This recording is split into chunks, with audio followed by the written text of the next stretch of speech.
It's not a game, it's a rich thing. And welcome back to The Busy Fan. Today is August 4th, and we're here to break down everything that happened in the sports world yesterday. So let's go ahead and get right into it. We're going to be talking about some big NBA games today. So a lot of NBA action happened yesterday, some MLB news, what's going on there, and a little bit into the NHL as well, and kind of break it down for you and tell you what's happening, what's important, and what you need to know so you can talk to people at work today. So let's start with the NBA. In NBA news, we'll start with the Grizzlies and Pelicans. Now, this was a big matchup because it was two Rookie of the Year candidates.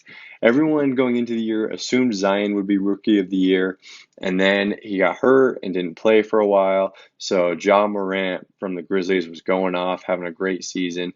Zion got healthy again, started playing, and was playing out of this world. Just absolutely insane for a rookie to ball the way that he was balling. And so the debate started up again with, can Zion still be Rookie of the Year even though Ja has played the whole season and Zion was only going to be able to get half the season in? And then, boom, COVID happened.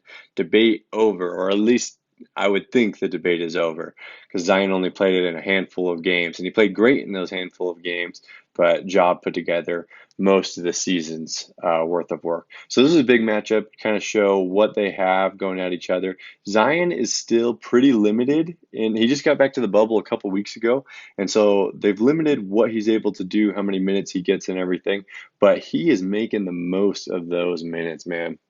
So Zion scored 23 points in just 25 minutes. He had 5 assists and 11 rebounds and was just going off. You'll see his alley-oop highlights. You'll see him taking shots. He put up, that was their plan, was for him to put up a bunch of shots in the short amount of minutes that he was in. And it worked. And it worked. He was shooting well. He was doing good things. And he was taking over like the Zion we know. Ja, on the other hand, the Pelicans had a really good strategy for Ja. They wanted him to shoot the whole game.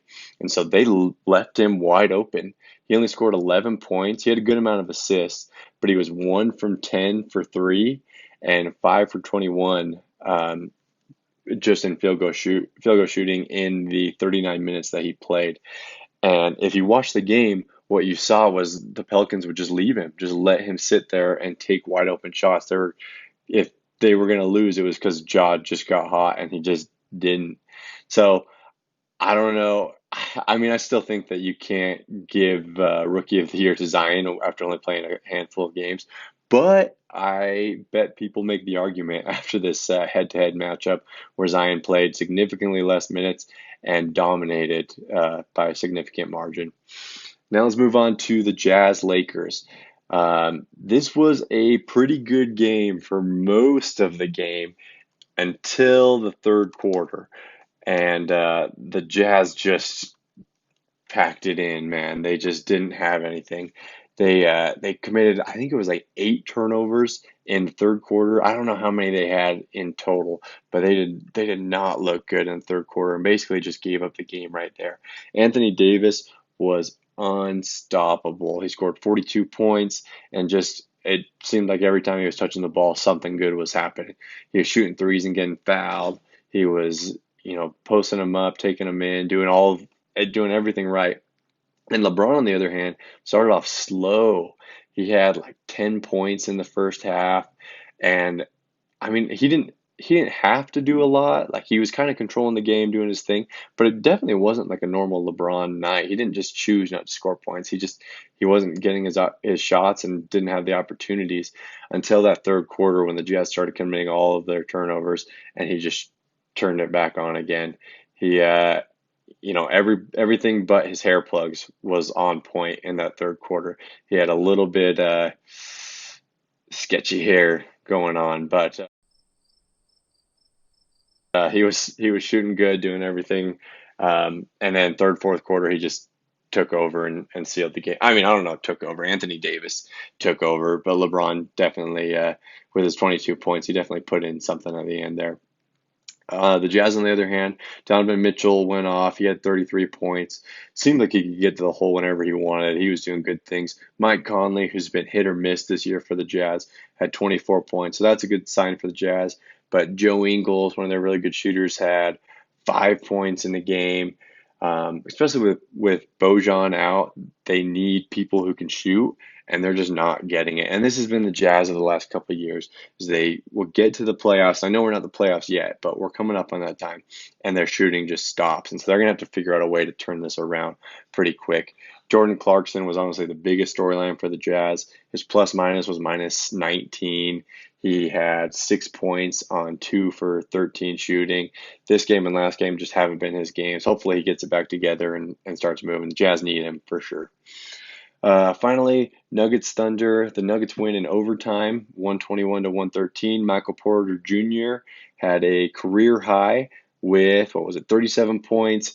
The Joker scored 30 points. This is really important, and I bring this game up for seeding reasons. So after this win, the Nuggets now have a 2.5 game lead over the Thunder. So the Nuggets are the 3rd seed. The Thunder are the 6th seed still. So that game could have changed a lot if the Thunder would have won. So it was very important for seeding.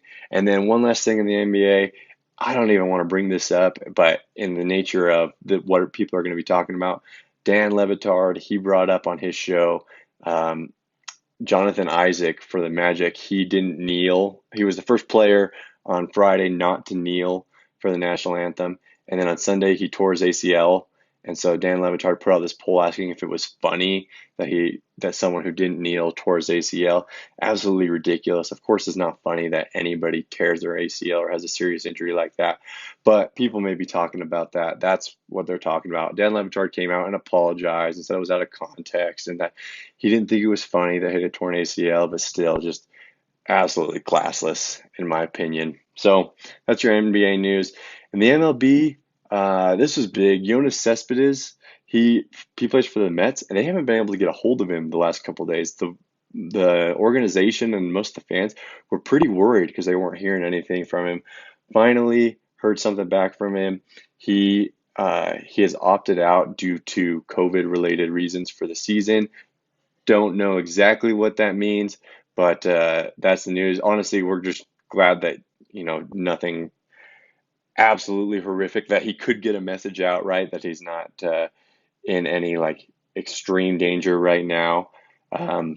So that was big news for the Mets.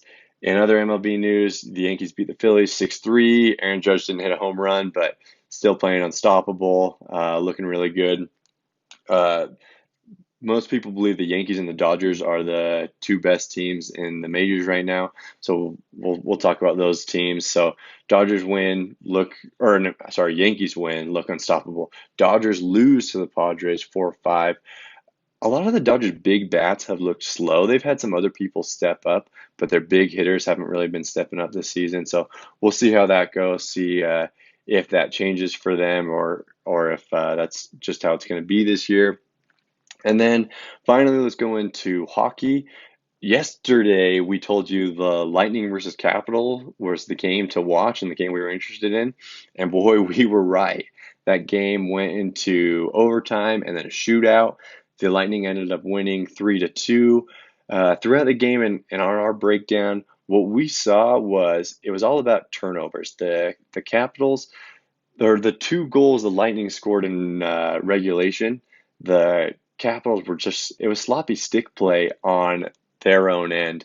And so just gave Lightning too easy of opportunities, scored too easy. The Lightning, on the other hand, they played good defense. Both goals the Capitals scored in regulations were slap shots from back by the blue line that just they hit the goalie and then went between his legs or something and slid in barely. And so the Lightning looked like the more dominant team, and then in shootouts, they eventually won. So big for them, especially with only a few games before their big tournament starts. Big for hockey right now. So that's what's going on in the sports world. Those are all the important things that people may be talking about. Like, comment, subscribe. Let me know what you want to hear. If there's specific teams that my followers want to hear about, if there's any other sports that need to be covered, and I'll get you busy fans.